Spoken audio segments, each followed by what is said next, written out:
Hello, everybody. My name is Damilare Mike David. I'm Mr. Regen. I, together with my wife, Olabisi Dawe David, we preside over the ministry, Welcome Generation. And an aspect of this ministry that deals with love life is what is called REGEN Relationship Clinic, which has the mission to ensuring that everyone that we can reach has a good love life, and divided into two: the relationship for singles, ensuring you have a moral and godly love life, and for the married, ensuring that you have a good heaven on earth marriage.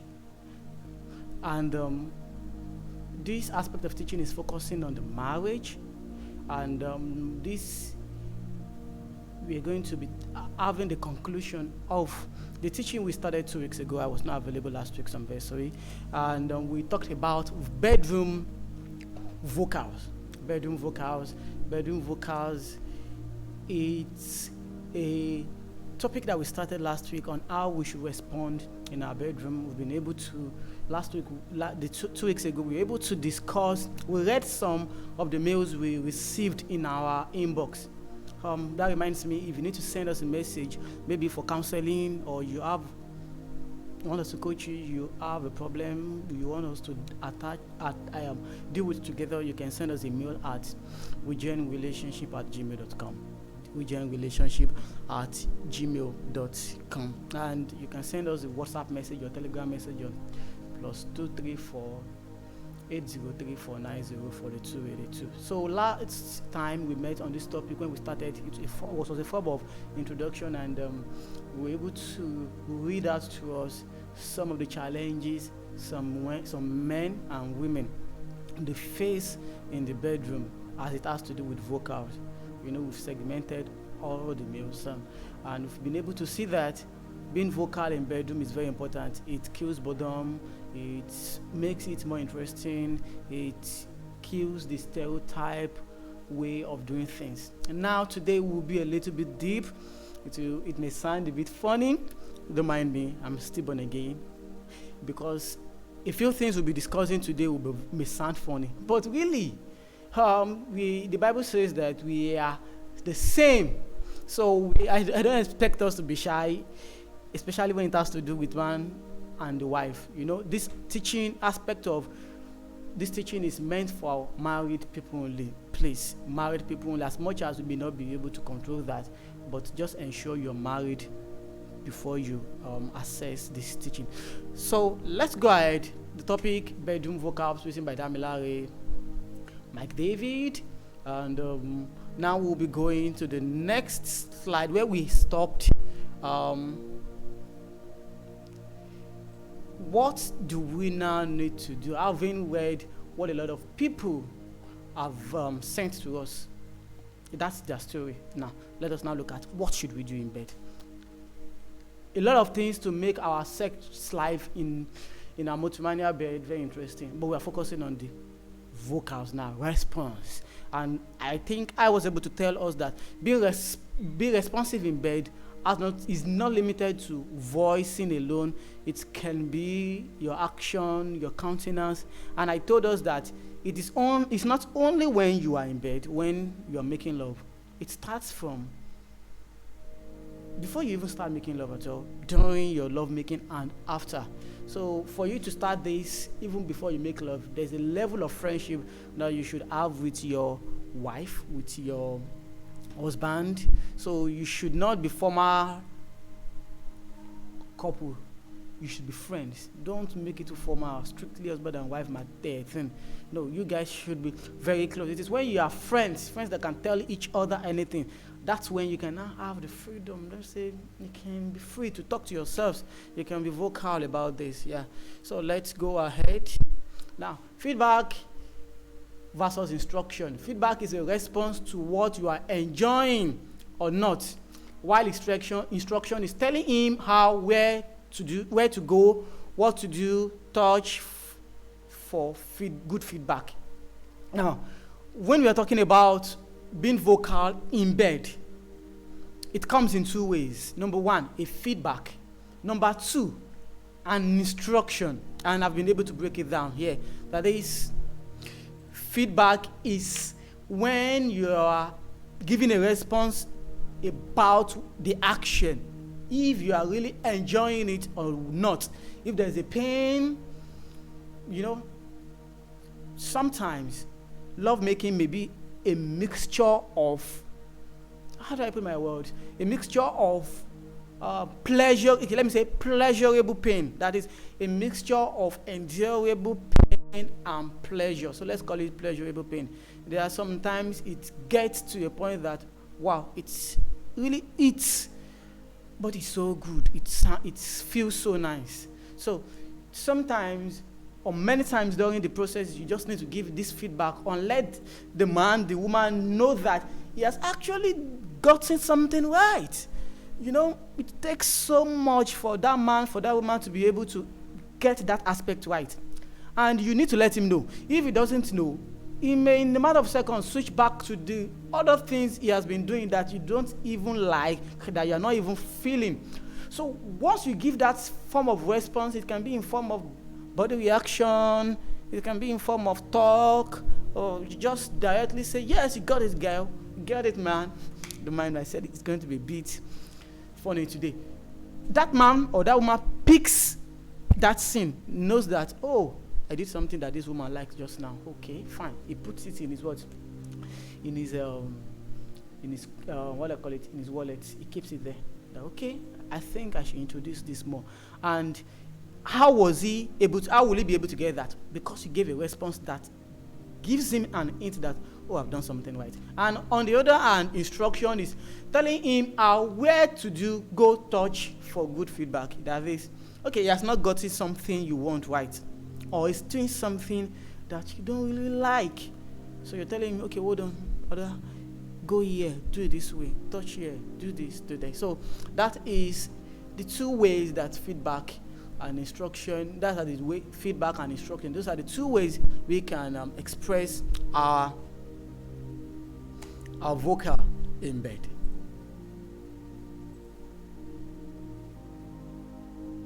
Now, let us look at those ways feedback can be passed across. Yeah. Number one, mourn. Mourn, it's common and it's not far-fetched. It is not overdoing it. You just have to mourn. And a lot of people fake this. Sometimes, I don't know how to put it, I just want to be as sincere as possible. I would say, try as much as possible not to fake it. Try as much as possible not to fake it. Be real. That is, both of you need to work together at ensuring that you are getting something so nice, so very nice, and to the extent that you won't be able to control it, you won't be able to fake anything. But sincerely, I just want to point this out. Sometimes you just need to put extra effort. Sometimes the man may not be getting it. You may be telling him what to do. The woman may not be getting it. You may be telling her what to do. But she has not gotten it right. He has not gotten it right. And if he doesn't get it right over a period, he may be discouraged. So somehow you just need to encourage him, let him feel that he's doing something. Not really that you are deceiving him. Maybe you're expecting him to take you to a particular cloud 9, but he has successfully taken you to cloud 3. You understand? Let him know that he has done a very good job at taking you to cloud 3. Taking you to cloud 3 is, in fact, he has tried. Now, when you present this expression that, oh, Oma, you have even tried taking me here, you will be encouraged to go far and take you to cloud 9, 10, 12. You understand? So I'm just trying to be diplomatic with my words. Fake. You understand? So I'm saying that sometimes, okay, let me just go with my slide. This is very good way to encourage your partner, especially men and some women. Most men love it, especially except a man that is selfish, that wants to just satisfy himself and he doesn't care if he's satisfying the woman. It's only a selfish man that will not care about that. Most men like it, and some women love it too. You can see from the teaching from those things we read last time, when a woman said she feels shy if the man doesn't respond back. So she feels that she's a slut or something if she's the only one giving the feedback. So she also wants the man to give the feedback. So a lot of women too, they like that feedback. You understand? So some people fake this. This is the reason instruction may be mildly needed sometimes during your feedback. You understand? So because some people can fake it, they're not really getting it, but they just want to encourage you. They don't want you to feel bad, because if they feel bad at that point, it can even affect their subsequent performance. You understand? And you don't want to kill that man's morale totally. You don't want to kill that man's morale, that woman's morale totally. You know, it can become as bad as next time when you want that man to make love to you, he starts giving you an excuse. I'm tired. No, I'm going to work. Some can be so blunt and saying, I'm not interested. And it can be as a result of what happened during the last practice, you understand? So that's why instruction may be mildly needed sometimes during your feedback. And I've explained what that instruction means.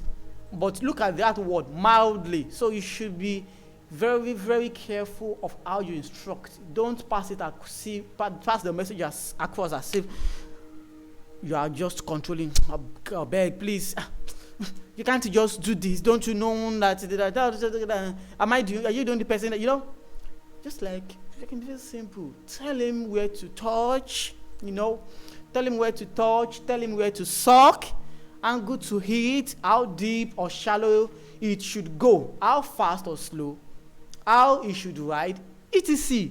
And he or she hits the right place. Please let him know that a good job has been done. You understand? Let me say it to you again. Tell him where to touch. Every person, we have common erogenal zones. We have individual erogenal zones. And our erogenal zones, they yield responses. They give results than the other. For example, a woman can have a nipple to be an erogenal zone, can have the back of her neck to be an erogenal zone, can have in between her thighs to be an erogenal zone, can have her palm to be an erogenal zone, can have her clitoris to be an erogenal zone. But do you know that one will be the kiladra? You see, that's where the pata of them is. So you may be attending to one part whereby she's at that point, that is not where she needs, or maybe that's where you always go, and she feels like do something else, or guy, it's bombing, you know. So that instruction, you need to tell, as a woman, where do you want him to touch? Where do you want him to suck? There are a lot of places that you can suck in the body of a man, of a woman. The nipple is there. You can suck the back of the neck. You can suck the earlobes. It depends on your agreement, what the woman wants, what the man wants. Not one person imposing his needs on the other, and not demanding it for selfish reasons. Both of you should agree on it. And where to eat, you know, sometimes it's not about the size, the length of the penis, just going in the, no. At that point, the woman may need it to hit the G-spot, which is just a few centimeters away at the top of the entrance of the vagina. And in that case, having a long penis will not really do anything. It will just go straight in and it will not solve any problem. So in that situation, you guys now need to decide the kind of position you want to use. Maybe you now need to tell him to turn upside down, especially we have a situation whereby some men have cuffed penis. Maybe depending on where the penis is cuffed to, up, down, left, right, that will determine the position that you will use. For example, if the penis is cuffed upward, for example, a simple missionary style will help the man to hit the G-spot directly at the top. But in a situation whereby the penis of the man is curved downward, if you sleep on that woman, you are going to be hitting the opposite side of the G-spot, because the G-spot is somewhere here. Now, in that situation, what does the woman need to do? She needs to now make a reverse. She should turn. That will be a form of reverse missionary, so that as she turns and the man penetrates from behind, the curved the body that is cuffed downward will be able to stimulate the G-spot. So, but the man may not know, the woman may not know. So, instruction is very, very possible. And moving away from this slide, I said, when the man or woman eventually does something right, hits you at the right place, touches, does a good work to your erogenous zone, let him know that a good job has been done. Don't just keep quiet. The man is trying so much. He's sweating. A guy is sweating, really, to just make sure that at least, let me, even if just once out of these 15 minutes, let me even just make this woman enjoy her life. And he has even gotten it, but you kept quiet. He's just sweating in vain until the man gets tired. So when you're able to give him that kind of feedback, you know that he has gotten something right, and he'll be able to keep it. Okay, well, if I do this, he likes it. Okay, fine. He knows. He will now start working on another discovery. With that about Mon. Number 2, name calling. Name calling is very, very important too. You can call his or her real name or pet name, but mix with a Mon or romantic tone. What does this mean? You can call your spouse's name during lovemaking. It's also a way of being vocal in bed. If your husband's name is David, call his name David. Now I say mix it with a Mon or romantic tone. So not that you not say, let's say the man's name is Wale. Now I say Wale. No. Don't mind me. I've already said it's going to be funny. These are the things that put flavor in our lovemaking. You understand? Not that I say Wale. No.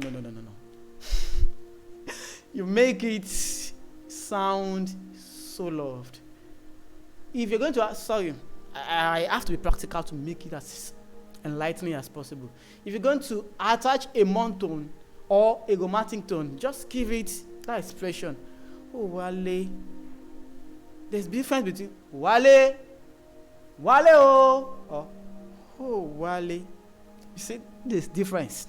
And if it is an English name or Igbo name, there's difference between Ifunaya. Ifunaya. You see, I'm even putting a prefix, Ifunaya. And the way you even call it gently, Ifunaya. So that is on that. Say, please use the sexiest. Like I said, you can also use his pet name. Maybe use D, use sweetheart, love, honey. Those are the things that can come in. In fact, when you use pet name, it is easier for you to make it romantic. You understand? Especially for men or women that have very traditional names. Maybe like that one we used to watch in that skit. My name is Okwepayopayo, something like that. And how will you call that during lovemaking? When how do you want to be calling? In fact, how do you even call it with romantic tone? We say, sorry, I'm very sorry. Let me cover my face, please. So that's to that. Please use the sexiest among his name or her name. That is a name, which means a man too. You are enjoying it, so call her name. This is different from money now. So use the sexiest. Maybe it may be the unusual name you normally call. Or please don't be traditional or religious at this point. This is not the time to call Daddy Emeka, Yashegun, or Pastor James. No. Even if he's a pastor, your husband is a pastor. Yes, he's a pastor to you too. He's your pastor and he's your baby. At that moment, in fact, you are ministering to yourselves. You should understand. So this is not the time to now be calling, oh, Pastor James. Oh, Pastor. Sorry. I was almost going to mention one name, but God, please, thank you. Not this name to call. Let me use my name. Don't let me start using Pastor James. And there are many people. Pastor, let me come. I say, Pastor Dawe, Pastor Damilare. Or in the process of making love, oh, Yashegun. Oh, Yashegun, I enjoy you. Yashegun, how does that sound to you? Can you just imagine? Can you just imagine Yashegun for where? Or you're saying, Daddy Maker, I don't know, I can't even imagine the kind of tone you even give to that. Can you imagine? It is not, come on, who does that? So you should try to be vocal, by morning, the first one. 2, by name calling, and use his name or his pet name or a pet name, or use the sexiest among his or her name, and even if you are doing this, please don't be too straight. Don't sound like I've mentioned and given us example. Still attach a form of romantic, something we call bedroom voice, And now you know the way you sound now, so use that to call his name. It's not because, yes, making love between husband and wife is fun. We don't need to make it boring. It's not World War II now. It's an atmosphere of love and enjoyment, so you just need to enjoy it. Enjoy it very well. So, now let's go to slide. I can't overemphasize that because of time. So, another thing that you can do is feelings reaffirmation. Yes. That's the time to reaffirm your feelings for that particular person. Say sincere words about what or she is doing and what you are feeling. Oh, I love you. I have missed you. See, should I still bring my face? Okay. I've even been showing my face. Oh. Okay, let me give it to us again. Let's see. Feelings affirmation. Say sincere words about what he or she is doing and what you are feeling. This is part of the ways you can be vocal in bed. I'm putting those prefix. Oh, I love you. Oh, those words go a long way. In fact, without putting the next word, ordinary, the way you present it, the kind of gesture that follows it shows how sincere you are. Now, if you now combine them, words like, oh, I love you. Not that you don't love that man, not that you don't love that woman. And for most of traditional couples, they even rarely say it. They don't tell themselves they love themselves. They were only saying it then before they got married. Okay, if you have taught you that, always tell your partner you love him, you love her, but you are finding it difficult to say it, okay, let this particular moment be the time that you will say it. Even if you don't say it at every other time, just say it during this moment now. Oh, I love you. And you are not saying it for fun. Something sincerely is triggering you to say it. At that point, you are not deceiving her. Because an emotional feeling, sexual feeling, is actually bringing those words from the deep part of you. I have missed you. Especially for people that have not made love in a long time. Especially the routine calendar people. As much as we say, it's not even good to have a routine love life, sexual life. But even if that's waiting, especially maybe your partner traveled, you have traveled for a week, 2 weeks, 3 weeks, 1 month, you've not seen yourself, and eventually came home, or, maybe you've not had the time, you're still at home because of your job, and the day you have the opportunity to make sweet couple of, and you now express it sincerely, I've missed you, wow. Especially, I love everything about you, but this particular aspect at this moment, I've missed it. And it sounds so real. Don't mind the look on my face. I just need to express it that way so that we can get what I'm actually trying to explain. Now let's go to our next slide as I am rounding up. I hope somebody is enjoying. Get nuttier. You can even get raw for a deeper sensational feeling. I wish your penis wouldn't leave my vagina. Yes, say it. That will not take you to a fire, my dear. It may be heavy on your lips the first time. It becomes softer thereafter. See, God made sex for couples. The only way it becomes a problem is when we are doing it against God's will. When you are doing it extramaritally or premaritally. God made sex. Go and watch my video. Will sex position make a man to lose his headship or heaven? See, God made it. It was not an idea of man. So man did not know anything about sex. God made it. And God wants us to enjoy it to the fullest with our legal wife, our legal husband. So there's nothing you cannot say. Calling penis, vagina, during love making as husband and wife. Even we've been advised that we should be, when we want to teach our children the part of their body, mention it. This is penis, this is vagina, this is breast. You don't need to You don't need to start coining it. When you will tell your child that it is skinny, and somebody will go and deceive that baby that shebi your mommy said I should not touch your kidney, I should not touch your insect. I'm not touching your insect, it's your penis I want to touch. Okay, the child will go gullible and say, okay, it's my penis you want to touch. Okay, my mommy said somebody should not touch my insect. Let your child know. So now, if you can tell that to a child, how much more your partner, your husband, your wife, say it the way it is. See, those words, sexual feeling, it's a combination of the activities of all the parts of our body: sight, brain, mouth, air. What we hear can give you that's why we say being vocal can help a man to perform longer, can help a woman to get wetter. You understand? So it's all this part of the body working together. And when you put this kind of word, I said it may be difficult for you to introduce the first time. Once you're able to break down jinx, nothing stops you.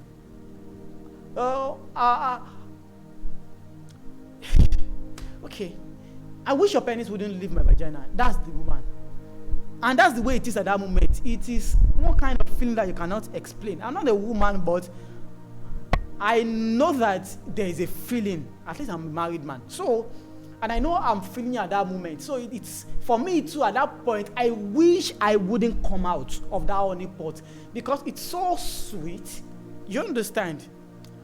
It's sweet. It's not the sweetest thing. Jesus is the sweetest thing. But at that point, it's one of the sweet things that God has made for us. Say it.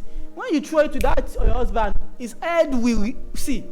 It's like Agbotofen, he will go and reboot again. You understand? These are the ways. You say, when you get to this level that you and your husband and wife can communicate this in this kind of raw state, you just try it. Your mouth may even want to shake the first time. Once you say it, you have said it.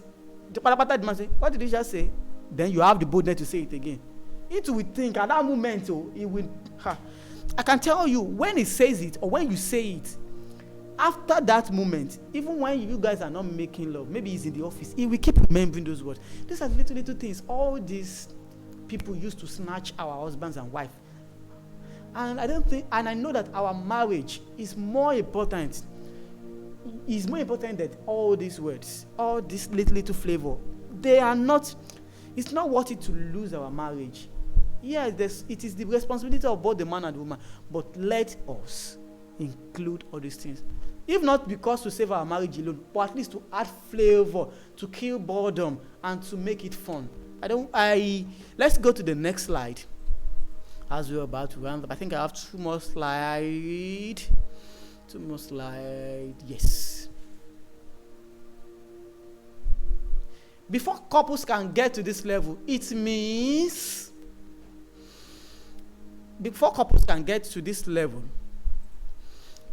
they have passed the level of ordinary couple to being naughty marital friends. Yes, this unconsciously deepens your bonding. If you see me sometimes, me and my wife will want to be going now, maybe after she has dressed, and she wants to start going to office. I'll just spank her bum. Just look at me, you're not serious. Your mind is dirty. You understand? Sometimes she will not even tell me the kind of look itself she will give to me. Like the look means like, oh yeah, one bear, you this boy. You understand? So, couples that are very official, that they cannot go beyond, they are just couples, former couples, they will not be able to do this. So which means you have to be a friend to your partner. Remember, you are your spouse's war. Yes. So you are free to do whatever you like with your spouse. Let him call you Ashewo. Shebi, you are your husband's Ashewo, you are your wife's Ashewo. Do it to him if that's what will bring fun to your marital bed. Kill the silence in your love-making bedroom. Remove the dryness. Involve feedbacks that make love-making more fun. This teaching has been compiled by Damilare, Mike David, that's my humble self, for REGEN Relationship Clinic.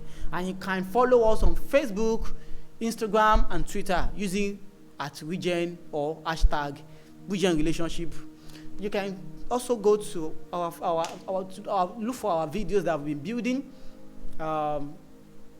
REGEN Relationship Clinic or hashtag REGEN Relationship. And for counseling on your marital sexuality, your spirituality in your marriage, your love life, you can reach us by chatting us on WhatsApp, Telegram, or calling us or sending us a message on +234 3490 4282. 3490 4282.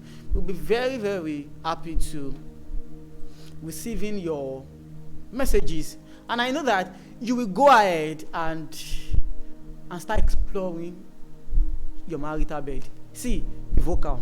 There are many things to do in bedroom to make marriage fun, to make sex in marriage fun, and this is just one of them.